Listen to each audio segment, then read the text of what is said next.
There are more than 30 million slaves in the world today, more than any point in human history. Human trafficking is modern-day slavery, and it is alive and thriving right here in the Bay Area. We can make a difference, and we'll find out how when we return, so don't go away.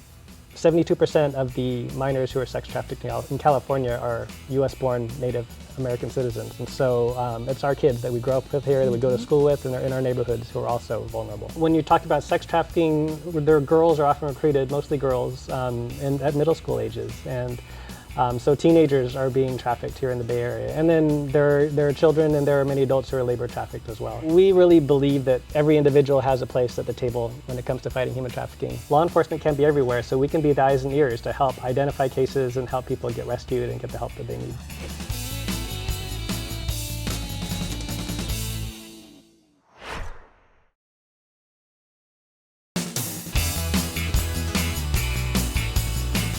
Welcome back. Human trafficking is modern-day slavery. People like you and me can make a difference. We can start simply by becoming more aware of how this practice is thriving, and then by getting involved and sharing our knowledge with others. The Bay Area Anti-Trafficking Coalition works to equip individuals and empower communities to be effective in the fight. Brian Wo, co-founder and director of partnerships, joins us, and we appreciate you being here in the studio today. Thanks for having me. Tell us about this wonderful organization. So in 2011, my co-founder Betty Ann Boving and I started the Bay Area Anti-Trafficking Coalition, or the BAATC, with a vision to unify the Bay Area and all the many efforts that are going on to eliminate human trafficking so that together we can collaborate to maximize our impact. All right, and it actually began after a summit, I think, that occurred down the South Bay. Is that right? Yes, and my colleague Betty Ann was organizing the Freedom Summit 2011, which was happening in Fremont that year. And my wife and I got involved that year, and we saw that there are there are over 30 nonprofits at that Freedom Summit. There were 1,700 people.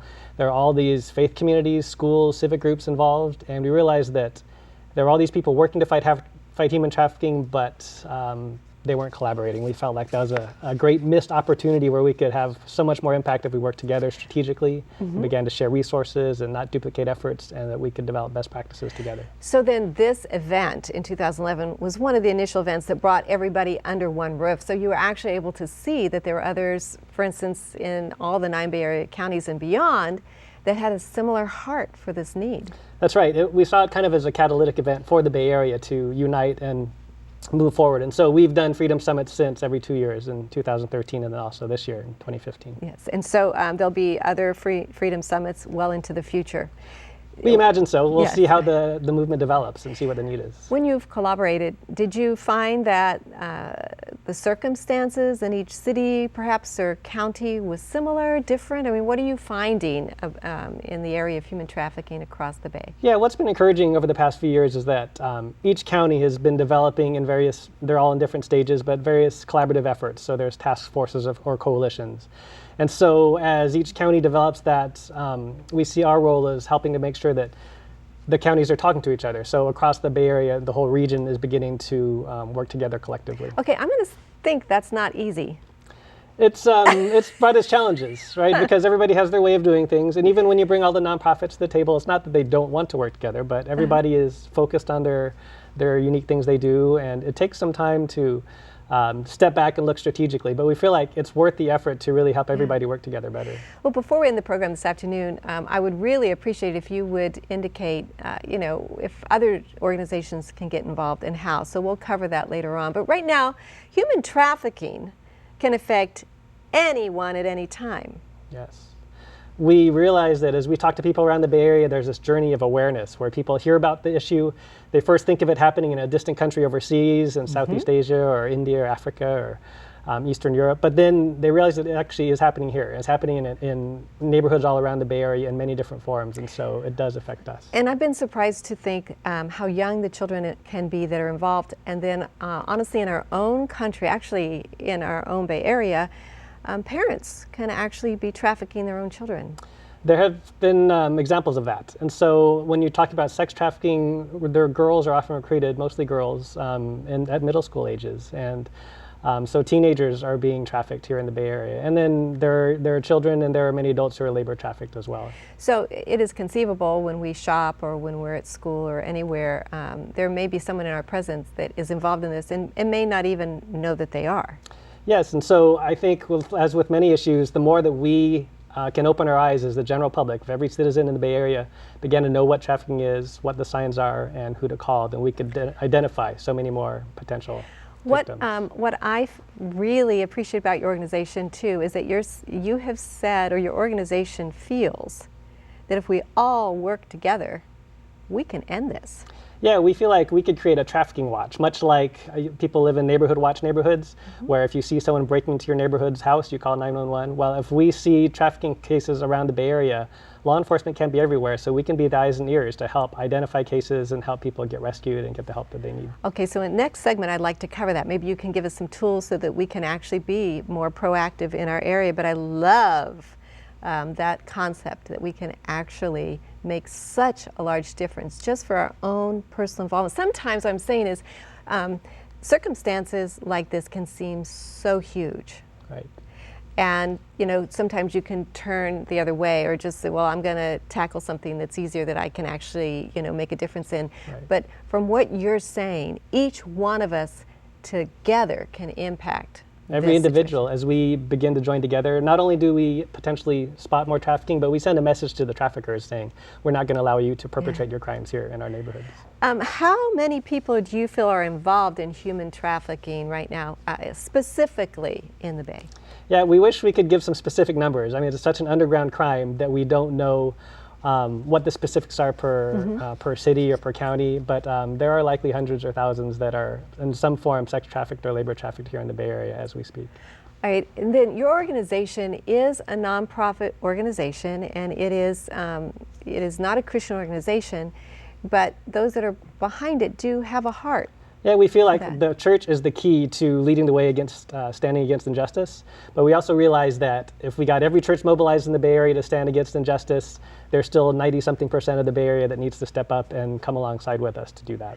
All right, so how long have you now been involved? For several years, you and your wife. Have you seen already a change as a result of grouping these organizations together? We see a change. It's hard to tell if there's a change in how much crime is happening, but there's a change in how much collaboration is happening, and there's a change in how many ways that people are getting involved individually. All right, well, when we come back, I'm hoping you can give us some ideas of how we can get involved in our own neighborhoods, and then we'll find out more about your organization and actually the summits that are going to, you know, occur here in the next couple of years. So more with Brian in just a moment. 72% of the minors who are sex trafficked in California are U.S.-born Native American citizens, and so it's our kids that we grow up with here, that we go to school with, and they're in our neighborhoods who are also vulnerable.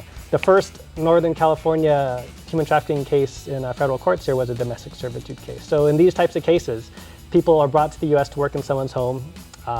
They are often abused. They aren't given a place to sleep, so they're in a garage or a closet. They're not fed, so they eat scraps off the table. The church is a key instrument in God bringing His hope and healing to this world and standing against injustice, giving a voice to those who don't have a voice. And so, as the church community helps develop strong families, we begin to traffic-proof people.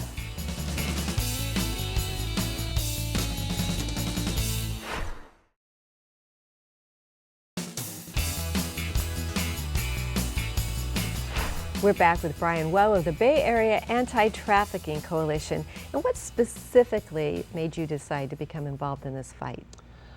Well, my wife and I first heard about human trafficking in 2008 when we saw a movie called Call and Response. And I had just come back from a trip to China. I was a pastor at a church in Los Altos at the time. And in China, I was working with an organization that was serving disabled children there. And if you can imagine, disabled children in China, they're the epitome of those who are abandoned and outcast. And so coming back I just had a new heart of compassion and a sense of how God's heart breaks for the hurting here in this world. And that was kind of a turning point for focus on our ministry. We started getting involved in more compassion and justice type ministries, and human trafficking became part of that. And over the next couple of years, as we got the church involved, we felt like God was calling us a couple years later more deeply into ministries of compassion and justice. And in order to do that, we felt like we had to be in a place where we really had to trust trust in God for His provision and leading, and be in a place where we could really listen. So I left my position at the church. We spent a few months to explore and to pray. And that's when my wife and I got involved with Freedom Summit in 2011 and met my co-founder and felt like this was the opportunity to really make an impact. You really seem that you have a lot of compassion for this. Have you met specific people whose lives have been changed? Well, we do work with people who have come through human trafficking situations and are survivors and have become advocates and leaders. But I think since we're not a direct service provider, we work with a lot of people who provide those services. The people we work with a lot of that really we get excited about are the ones, the everyday people, the students or the filmmakers or the stay-at-home moms or the engineers who find a unique way that they can contribute to the movement, that they can spread awareness, they can do something to make an impact, and we just love walking with those people. All right, can you describe to us really what human trafficking consists of? Yeah, so trafficking specifically is when one person is exploited economically by another party. In other words, someone's making money off of them or their work, and they're doing it, in the US, the law says, by force, fraud, or coercion. So any of those three means to control someone, to make them work for you, leads to a case of human trafficking. What is the term domestic servitude? And then also forced labor, if you could speak to that more Right, so those fall into the category of labor trafficking that we often talk about. The first Northern California human trafficking case in federal courts here was a domestic servitude case. So in these types of cases, people are brought to the US to work in someone's home. They are often abused. They aren't given a place to sleep, so they're in a garage or a closet. They're not fed, so they eat scraps off the table. They're not paid. If they're paid at all, they're not paid very much. Sometimes they're physically, sexually abused. They're threatened because they might not know the language. They don't know what their rights are here. They might not trust law enforcement here because law enforcement is corrupt in their country. Their papers are taken away. And this happens in other types of forced labor where people come here to work in agriculture, in elder care facilities, in restaurants, in construction jobs. There's a group of welders from Thailand that happened. They come here and they incurred large debt to get here, and they don't get paid enough to ever work that back off, and they incur more and more debt. So they're here under a system of debt bondage, and they become trafficking victims. Wow. So I suppose it would be, honestly pretty easy to get involved in some of these areas where you might think, we're talking about a woman who's older, who has decided this is the life they want, but we're really talking about a lot of different areas that fall under. We are, and so a lot of these victims that we were just talking about are people from other countries. And obviously they are coming from poorer situations, and a job in the United States seems like the dream job, and they're desperate to feed their families, take care of their medical expenses. But it's not just people there. The minors here in the US that are sex trafficked. In 2012, the Attorney General in California said that 72% of the minors who are sex trafficked in California are US-born Native American citizens. And so it's our kids that we grow up with here, that we go to school with, and are in our neighborhoods who are also vulnerable. So what kind of lies are they told? Yes, so they are often romanced by the traffickers, and they pretend to be their boyfriends. And so these are typically girls who are they haven't found someone that loves them, and they're looking for someone that is showing care and affection for them, and the trafficker may be that first person, and they buy them nice gifts, and they tell them all these great things, and they convince them that they're the one person they can trust, and that evolves into a very manipulative relationship where they start selling themselves. And these are usually American citizens, but they don't have to be. There are, my understanding is that there are individuals that actually train the young men on how to seduce and how to speak to these young women. So Sure. there is that angle of it as well. There is. The traffickers they make a lot of money. There are all kinds of estimates, billions of dollars around the country every year, around the world. So they have their techniques. They have their techniques of how to recruit girls, and gangs are getting into this. There's organized crime sometimes involved, and sometimes it's generational, and it's passed down through the family, and so they are very adept. Does it pick up when events are going on in a specific area? So the statistics for that, the research is not there to show what an exact correlation is, but you can imagine when a lot of people come into a town for a weekend or for a week, especially if it's a lot of men, then there are opportunities for traffickers to make more money and potentially sell more. Do you have statistics as to how close this might be to us, for instance, in my own city, in my own town? Right. Well, so like I said, every town around the Bay Area has had some type of trafficking case, whether it's a massage parlor that's a front for sex trafficking, whether it's a domestic servitude case, whether it's a restaurant that's exploiting laborers. That was Berkeley, as I recall. Right. There's an Indian restaurant in Berkeley where it's a restaurant bringing in Indian women and kids. So.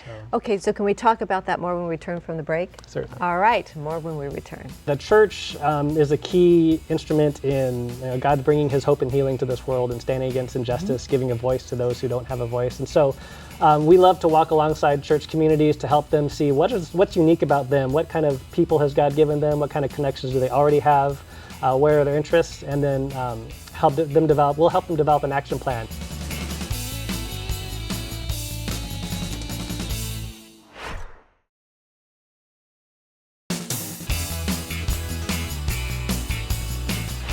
We're back. So Brian, how can we get involved?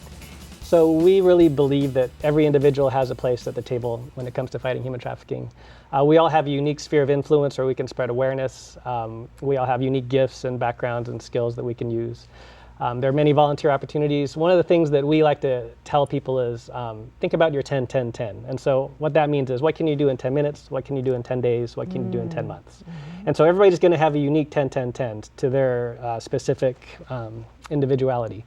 But for example, in 10 minutes, you can put the human trafficking hotline, the national hotline, in your phone number, which is 888-3737-888. Done. Which is a call that you can make when you're suspicious of something or you just need resources, or a victim could call if they're in trouble.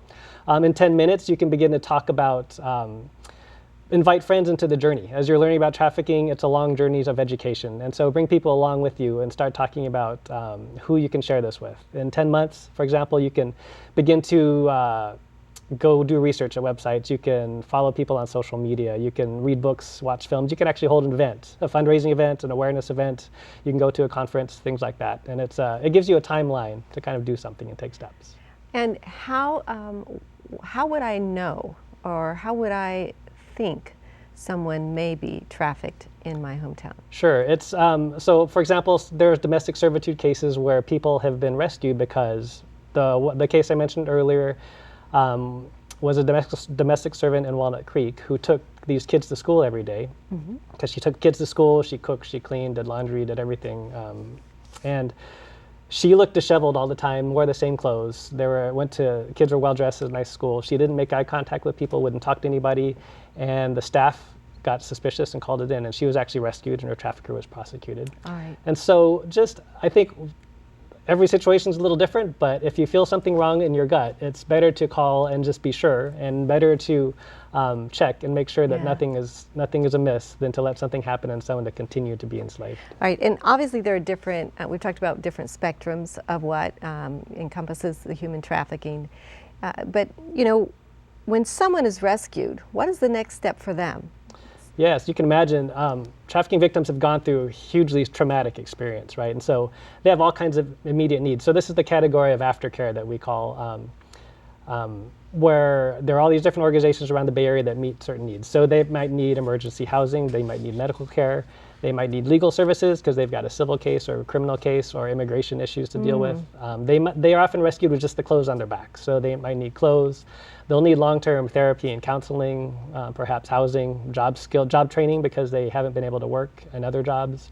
So the exciting thing is there are organizations all around the Bay Area that we work with who provide these different skills, and these are the types of things that restore dignity to someone who's a survivor of human trafficking. So if we contact your organization from anywhere, actually NorCal, but anywhere in the Bay Area specifically, you can help us find the resource pretty much in that area. Yeah, so we're kind of developing the network. And one of the next projects we're excited about working on is a collaborative effort to develop an online resource where all of that will be in one place, kind of one-stop shop, not just for all the resources for survivors, but also where people are getting training out. Because again, that's part of being the eyes and ears, developing a trafficking watch. We want trainings to go out, especially to key demographics that might spot trafficking.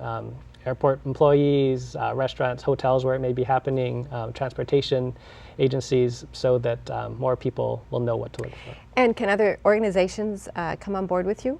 Oh yeah, we'd love to. I mean, that's our vision is to have everybody collaborating at the table together. And faith communities, how can they get involved? Yeah, like I said, the church is a key instrument in God bringing His hope and healing to this world and standing against injustice, giving a voice to those who don't have a voice. And so we love to walk alongside church communities to help them see what's unique about them, what kind of people has God given them, what kind of connections do they already have, where are their interests, and then we'll help them develop an action plan of events they can have, groups they can partner with, types of things they can do to not only teach their congregations, but then to bring people alongside to make an impact. And I believe that there are I know of a church in the Alameda area that works very diligently on helping the young people, the young girls that are in the church, and helping them kind of, understand what to look for in a human trafficker that might try to feed on some of their insecurities. Because I believe that's some of the issue. It's insecurity. Sure. Whether you've come to the country and you don't feel like you can speak the language or can earn enough funds and you're afraid, or whether, it's another area of volatility in terms of relational.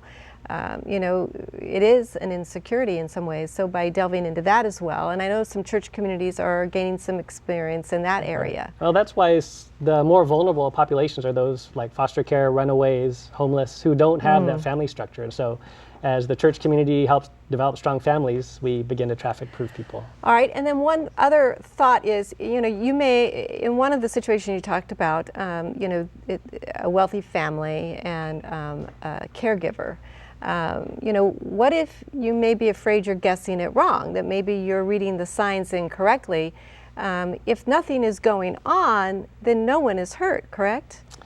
Right. I guess one of the safest ways if you talk to someone, you have an opportunity to interact with someone who might be a trafficking victim, get the hotline number into their hands, because even if you aren't comfortable calling, if they realize at some point they're ready for help and they can call, then the hotline people will be able to mobilize the resources necessary to help. Are there any tools, we have only a minute left, Sure. Is there any tools that would help us identify businesses that are suspect and not support them? Sure. I mean, there's a lot that we could supply online if you come to our website. But just looking at businesses there are a lot of commercial fronts for sex trafficking, like massage parlors that are open maybe at 2 a.m, or a woman goes in and says, "We only serve men," or nail salons where you see men coming and going from the back rooms and things like that are reasons definitely to be suspicious. Brian, thanks for being with us today. We hope that you've been moved to action today. To find out more about the topics on the program and how you can join the fight against human trafficking, go to baatc.org or ktln.tv. Remember, KTLN is a donor-supported ministry, and programs like this one are made possible through your support. Join us again next week.